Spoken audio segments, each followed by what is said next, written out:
Alright, greetings and salutations everyone. This is Rollinwolf coming at you with another episode of Let's Talk Daggerheart Beta 1.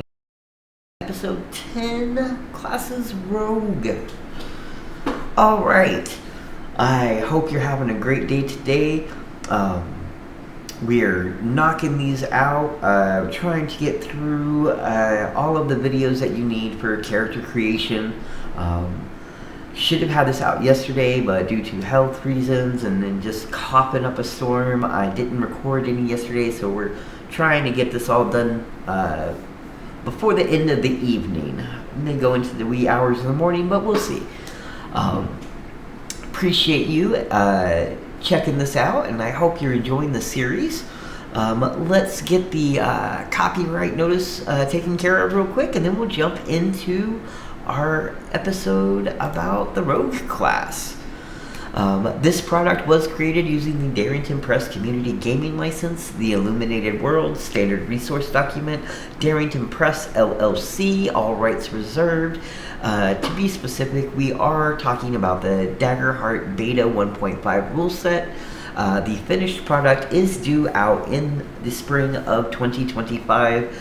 And you better believe as soon as I get it, I will be replacing and updating the videos, talking about the full rules, the extra content that it alludes to in the beta. It's going to be a good time. Let us see what it says about this beloved class. Rogues are scoundrels, often in both attitude and practice. Broadly known as liars and thieves, the best among this class move through the world entirely unknown. Utilizing their sharp wit and blade, rogues may trick their foes through social manipulation as easily as breaking locks or climbing through windows. Members of this class are masters of magical crafts, adding an array of deadly tools to their arsenal. Rogues frequently establish guilds to meet future accomplices, hire out jobs, and hone heavily guarded skills. Providing the phrase, "there's no honor among thieves," proving that the phrase, "there's no honor among thieves," is just another lie added to their arsenal. Rogues in the beta start with the Midnight and Grace domain. Their starting evasion score is 11. Their damage thresholds for major is 6 and severe is 12. Class items that they can choose from are either forgery tools or a grappling hook. Rogue's Hope feature. Spend 3 hope to increase your sneak attack damage. Until your next short rest, you add 3d6 instead of 1d6 to each sneak attack damage roll. Alright, that is a nice little hope feature that I can imagine a lot of rogues will be waiting to drop those 3 hope for their extra sneak attack damage. Class features. You've got Hide. When you move into a location where no enemies can see you, you can use an action to become hidden. Any rolls against you have disadvantage. As a rogue, when you are hidden, targets also can't see you. Even if they move into line of sight, you are no longer hidden after you move or attack. Then the second feature is Sneak Attack. Whenever you make an attack while you are hidden, or while an ally is in melee with your target, you get to add a d6 to your damage roll. When you use Sneak Attack, you can also spend any number of hope before the attack roll. Then if the attack is successful, also add a number of d6 equal to the hope you spent.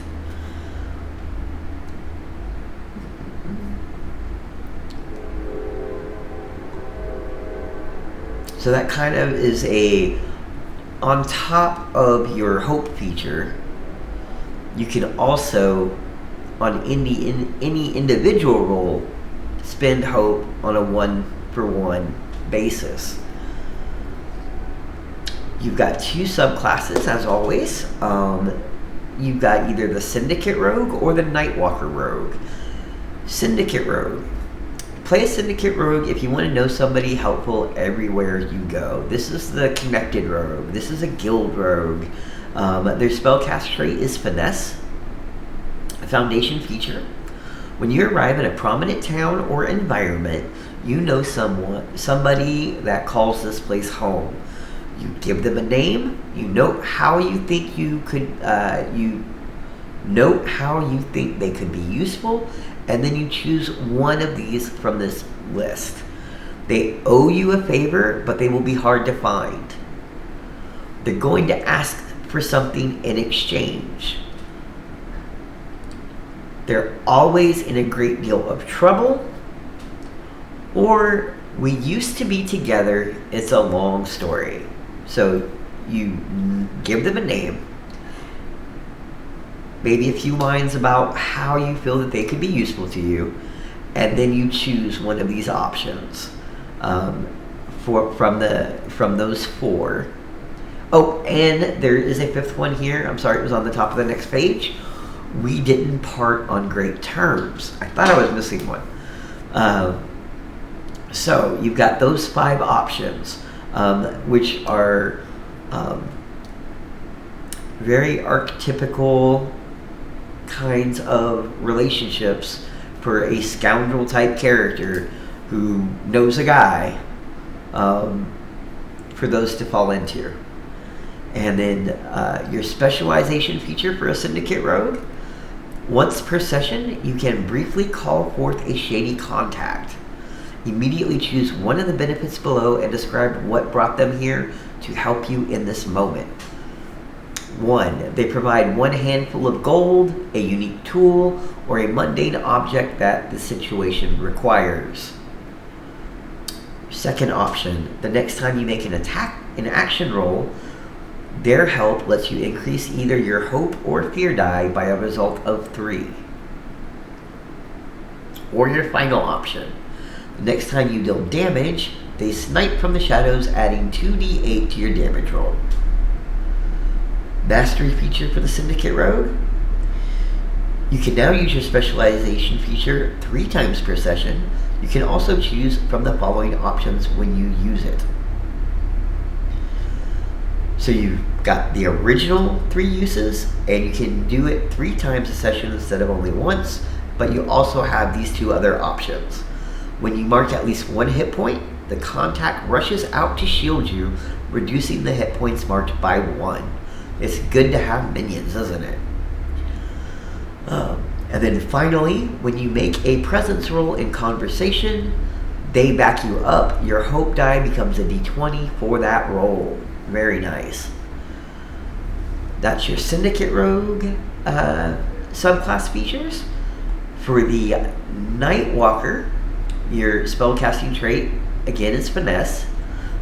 It says, play the Nightwalker if you want to use the cover of shadow to navigate your environment. Foundation feature, Shadow Stepper.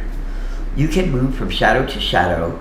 When you step into the shadow cast by another creature or object, or into an area of darkness, you can mark a stress to disappear from where you are and reappear inside of any other shadow within far range of you. When you do so, you are hidden.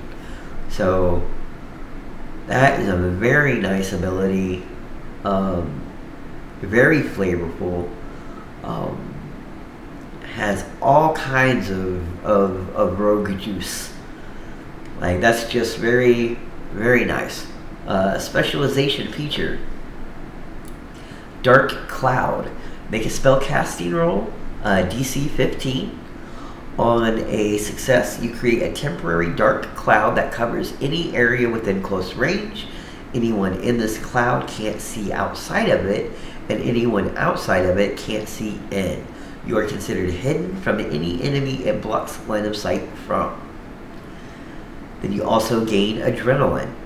When you're vulnerable, you always add your level to your damage roll total. So if you are vulnerable, you always get to add your level to your damage roll total. It's pretty nice. Mastery of the Nightwalker. Your evasion permanently increases by +1, and you can now use Shadow Stepper to move within very far range. You also get the cloaked feature. At any time, you can mark a stress to cloak yourself. While cloaked, you gain the benefit of the hidden condition and automatically lose the restrained condition if you have it. You stop being cloaked when you roll with fear or start a short rest. Very nice. Alright. That brings us over to the background questions. So you've got, what did you get caught doing that had you exiled from your home community? What did you get caught doing that had you exiled from your home community? Option 2, you used to have a different life, but you've tried to leave it behind you. Who from that time is still chasing you? And finally, number 3, who from that other life were you most sad to say goodbye to? So someone you had to leave behind, who were they, and why was it that they were the ones that made you most sad to leave? You can answer any or all of these. You can use these to inspire your own questions.